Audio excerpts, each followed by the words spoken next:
Good morning po sa inyo lahat. Isa pang muli yugto na ating daily Bible blessings. Pamagat po nating araling umaga ay walang magatagumpay sa Diyos. Walang magatagumpay sa Diyos. Ito po sa pagkakaisa, dahil kakaisa, marami tayong magagawa. Tulad po ng pagkatayo ng mahudyo ng pader ng Jerusalem sa pungana po ni Nehemiah.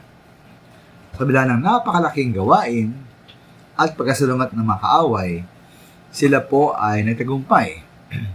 Hanggang sa Nehemiah chapter 4 verse 6, sabi roon, lalo kami nagpatuloy sa pagkatayo ng pader, kaya't hindi nagtagal at nangalahati na ang taas nito dahil masigasig ang mga tao sa pagkatrabaho. Ngayon po itong pagkakaisang mga minamahal na maraming magagawa, timigit rin mga minamahal sa pagkatayo ng Tore ng Babel.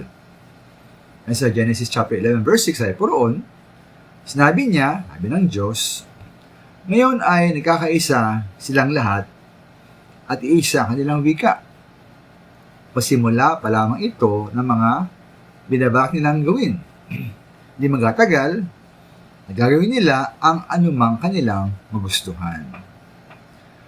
Ngayon po nakalungkot mga minamahal na pagkakaisang ito at ang gawain ito ng mga tao sa pagkatayo ng Tore ng Babel ay salungat po sa kalooban ng Diyos. Bakit? Dahil ayon po sa Genesis chapter 9 verse 1, sinabi ng Diyos kay Noah, dapat nilang punuin ang kanilang supling, punuin ng kanilang supling ang buong daigdig.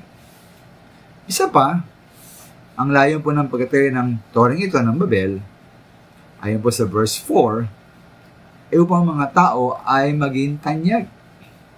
Si mga minamahal, ito hindi lamang po taliwas sa kalooban ng Diyos.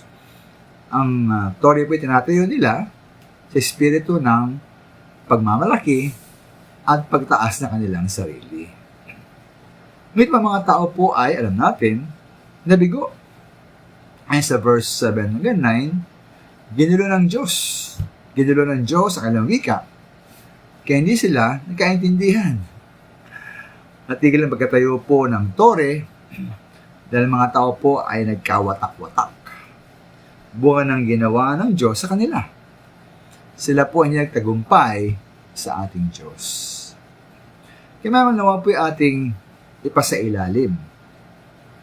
Ating kalooban sa kalooban ng Diyos. Magpasakop tayo sa kalooban at kapangyarihan ng Diyos. Lalo na ukol po sa ating mga plano at gawain.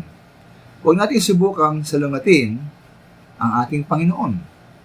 Tiyak muna tayo ay may bigo. Walang makakasalungat, walang magatagumpay sa ating mapangyarihang Diyos. Salamat.